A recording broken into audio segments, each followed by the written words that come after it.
I think I'm gonna keep it this way. Slipper look. Hello everyone, welcome back to the channel, Sagitnet 2, and a happy new year to everyone. Today is January 2nd, 2025. Today's episode is about an update and also a video of what transpired 1 week after Miley got retuned. As you have seen it on the last episode, the retuning session, yeah, I'm really glad that is over with. She did made some power, just like exactly how I wanted it. Actually, a little bit more than what I wished for, and that's okay. It's just perfect. It's not all about making a whole lot of power. My channel is all about inspiring new engine builders, inspiring everyone, and it's your job to how much power you wanted your motor to be. Like I have said it before, if I can be an influence on your build, I will die a happy man. It's always been my motto, and it always will be. It's been about 2 weeks since it was retuned, and I have made some videos. Actually, it's 2 episodes trying to fix that ticking noise. My mind and my body would not rest every time I will hear that slapping or ticking noise all over the engine bay. It just gives me the creeps. I just could not stand or sit down without thinking about what could be causing that issue, even though everyone have said it's nothing but a piston slap. I have to try something.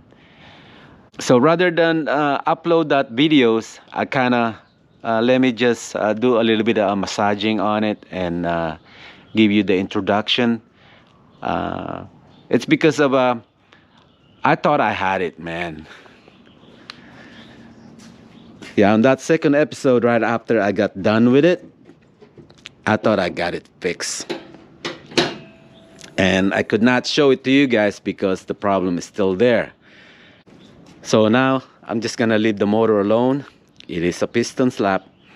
It's not about the connecting rod bearings and nothing on the cylinder head. It's not the valve springs. It's not the titanium retainers. Yeah, it's just nothing but a piston slap. For some of you that are new on my channel, when this was NA, I never had any issue. No weird noise, nothing. The sound appeared right after I have changed the connecting rods, the piston, and install a little bit of an upgrade on the valve train. That's when the weird sound appeared. So it's kind of shocked to me. I mean, this is the first time I have encountered something like this. So at least I have to give it a try to fix it. The reason why I went underneath is because of I got tired of seeing oil spots on the pavement, which is I found out that it's coming from the oil pan. It just seeped through. Whenever I shut it down and park, let it rest overnight, sure enough, all spots will be there. But you guys will see it. Anyway, enjoy the show, and make sure to hit that like button, and yeah, like and subscribe, and I will see you guys at the end of this episode. What a beautiful day to start the new year. The reason why Miley's up in the air, it's because of I finally get a chance to fix the oil leak coming from the oil pan. As you can see, I have some multiple oil spots right here in the pavement, and once that oil pan is been dropped, might as well check the connecting rods, verify, make sure everything's okay. I'm getting ready to drop this oil pan anyway. This thing is a pain removing this thing, man.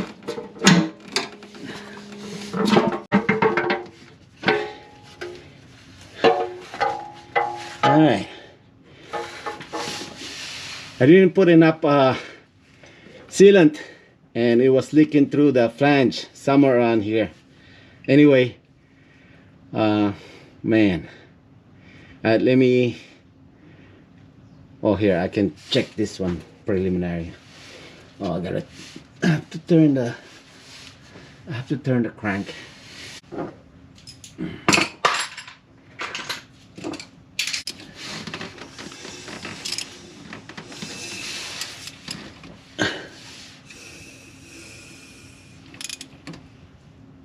Okay.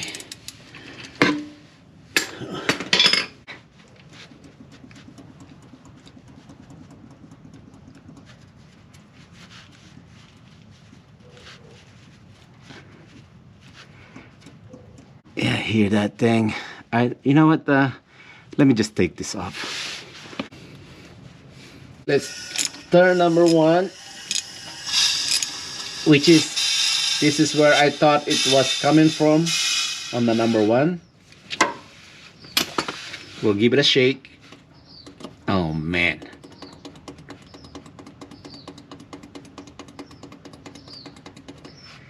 What do you guys think?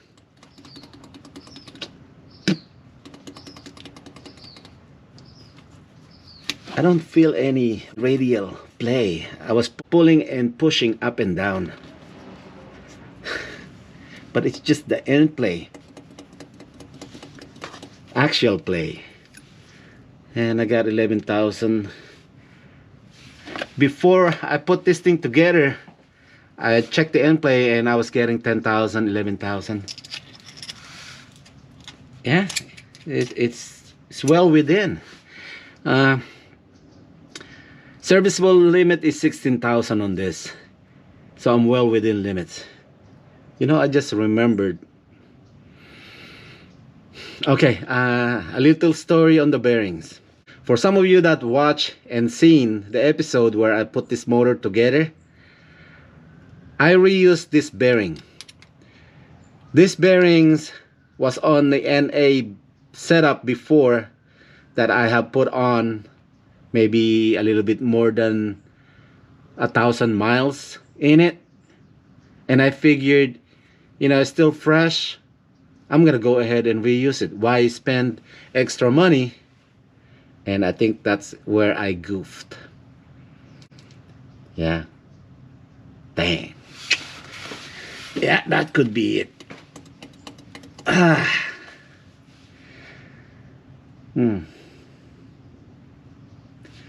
And I just remembered, even though it has less mileage in it on that bearings, that motor, the NA motor, it went on a dyno session 3 times. And for everyone that knows, when you take your motor on a dyno session, that is some brutal punishment right there. It goes on extreme mode, more like a beast mode. And that bearings is honing itself. The OE rods that I was using, I didn't get that reconditioned. So maybe somehow within those sessions that the bearings is out of round, that it wear on one side or something.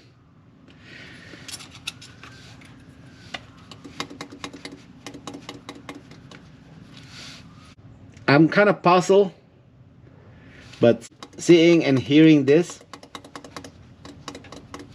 since I got this thing open, I'm gonna order a set of bearings and put a fresh one on there. I'll see you guys back whenever I got the part.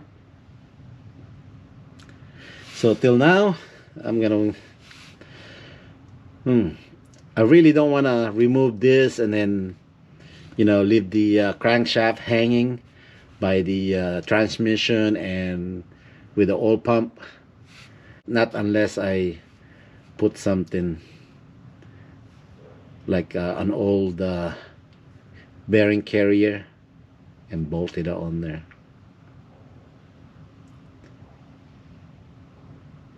You know what? Might as well take it off. Yeah, I can always put the thing back in. At least we get to see the bearing, what it looked like. What a day to start a new year, huh?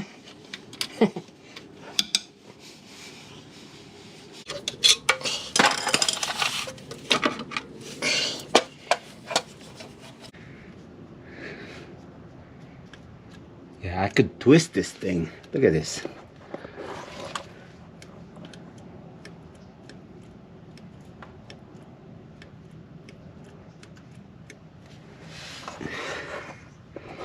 That is no bueno.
Let's go in the light.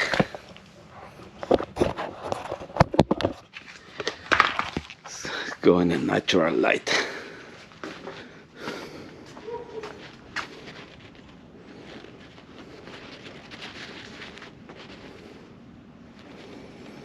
Okay. Yeah, I think if I put a new bearing on there, this will be good. I'm hoping. All right, let me remove all of those, and I'm going to get it all lined up, and we'll dissect this thing. I'm gonna pull the piston towards me. All right. So it will be a lot easier to put the bearing halves.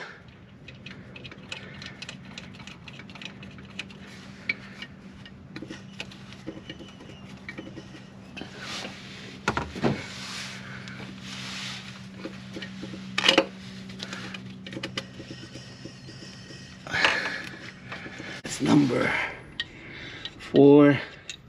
I gotta keep all the bearings separated.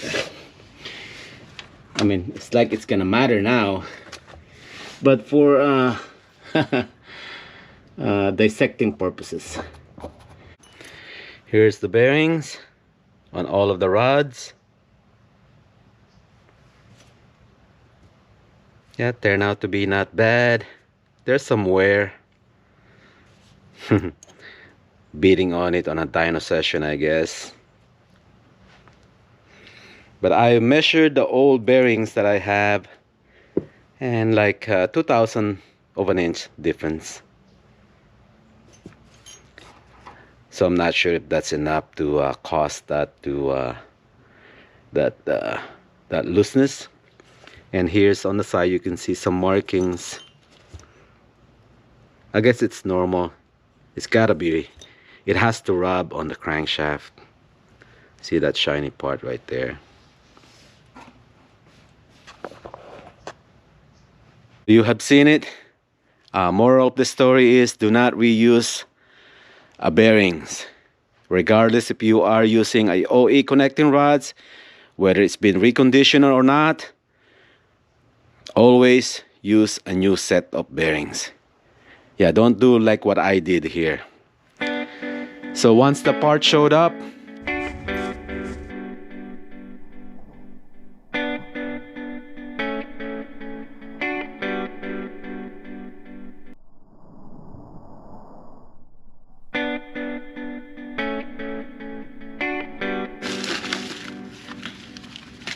welcome back to the channel. Sagitnet 2. New bearing has arrived.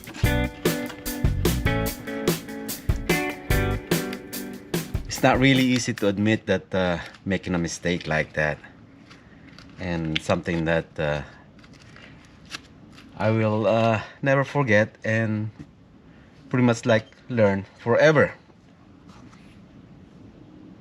But anyway, I'm a man enough to admit that I was wrong, that I should have not used a used bearing regardless of how many mileage it has on it, because this thing has been beaten so bad.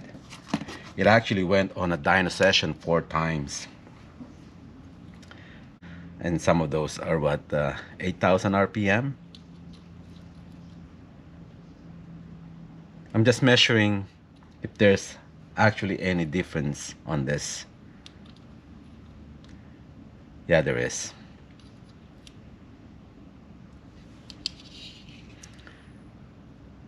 This one is registering 60, and the worn bearing is 59.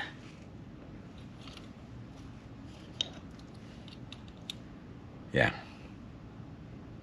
that's 59.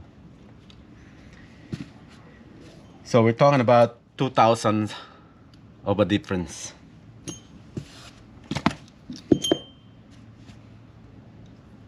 The lower part all cleaned up, and all I have to do really is just want to make sure that this side is all dried up, no grease or anything like that, and we get to put it on, and later on we get to start it.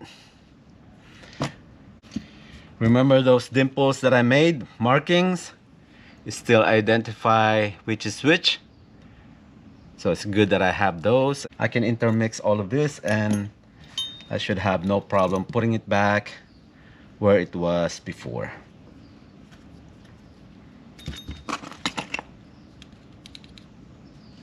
Yeah, big time. This one is 58. Yeah, this used bearing is all worn out.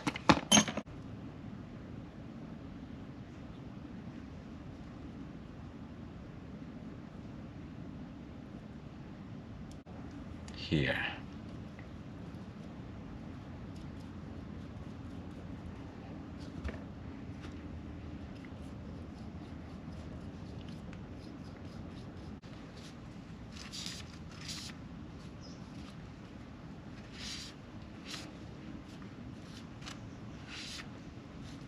This is ACL.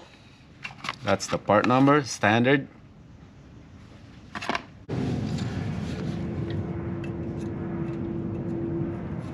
I just need to align the tabs, make sure it's on there.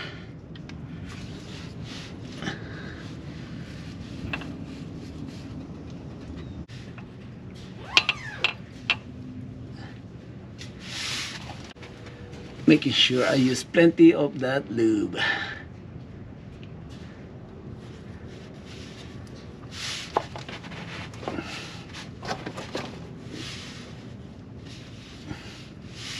I just need to push it up and line it up.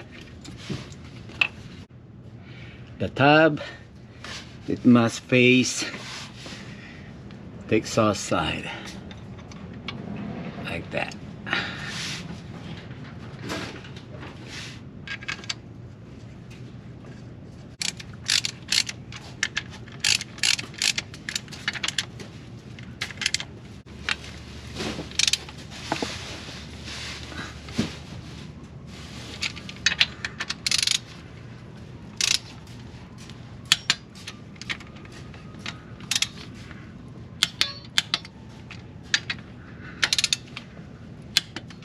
Okay.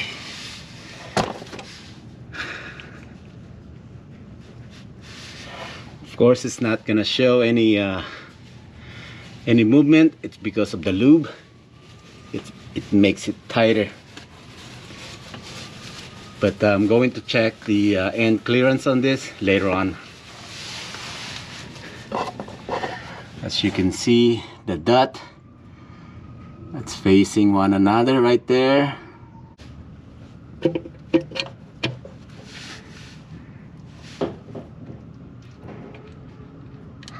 I'm trying to avoid to turn the crankshaft because I don't want those bearings to come out, and also it's not good because what's holding that crankshaft, well, the weight of the crankshaft is the transmission and also the oil pump. Okay, the tabs has to face the exhaust just like that, and I got some lube. Just verify the dimple. This is number 2, and it goes on the intakes. 45 pounds a foot.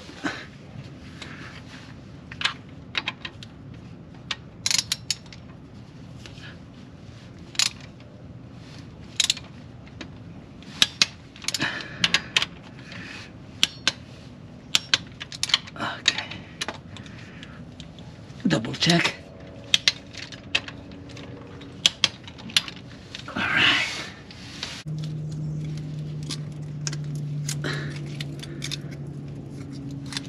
Okay, that's 10,000. That's 10,000 right there.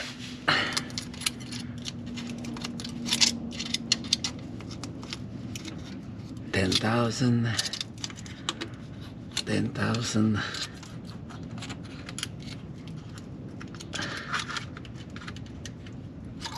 Yeah, 10,000. Let's just to check again. Let's try 11, like how it was before. 11 is tight. Yeah, 11 is tight. 11. Yeah. Okay, 11 is tight. So all of them is 11. Still have some sloppiness. Number 4. Number 1 is there, very tight. Number 4 right there. We'll see if this will minimize that sound. I have to verify, make sure that my shim is there, the thrust washer, both of them are in there, so I'm all good, and I can button this up.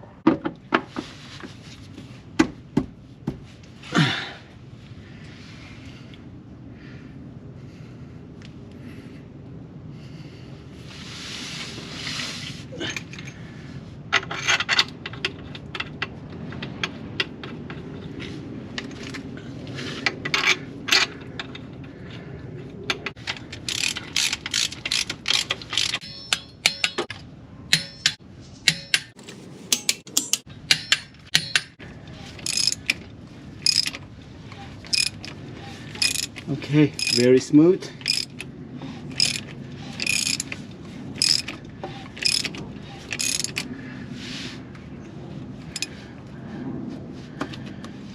All right, it's not like what it was before. I'm gonna put the remaining bolts, put the oil pan back in, secure it in place, install the downpipe. We are golden here. I'll see you guys later. This is it. I have to wait at least 3 hours to have the sealant dried out before I pour some oil in it. I'm going to prime the oil first. Since I removed the cradle, make sure I have a positive flow of oil. I got the fuse for my fuel pump disconnected along with the distributor. Oil pressure light is right on the left side, the red one.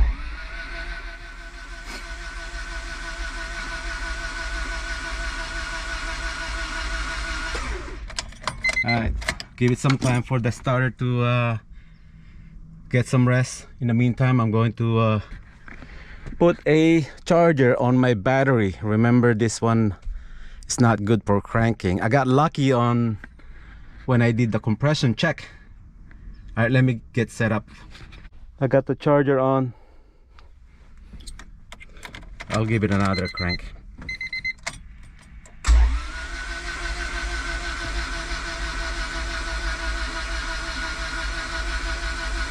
There you go. Okay, we have a go signal.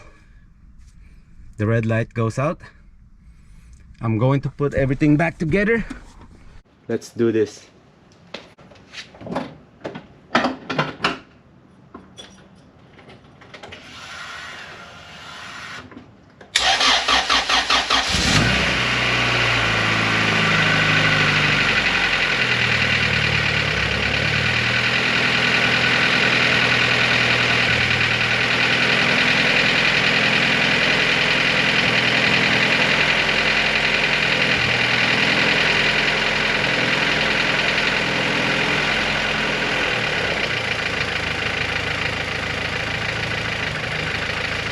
Okay, I think I have fixed the problem, man, for quite a long time.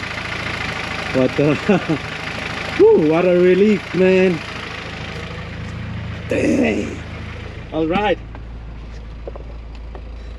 oil pressure, oil temperature, and water temps right there. That's still cold. Finally. Wow.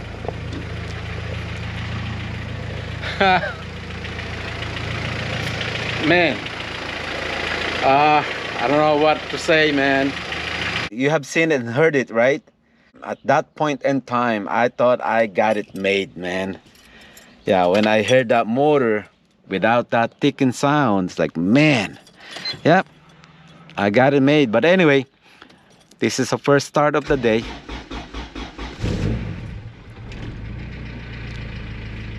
You guys hear that?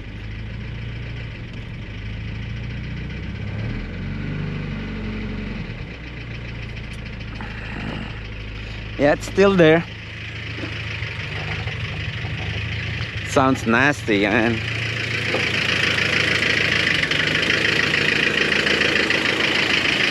But it is what it is. So I'm just gonna leave it alone.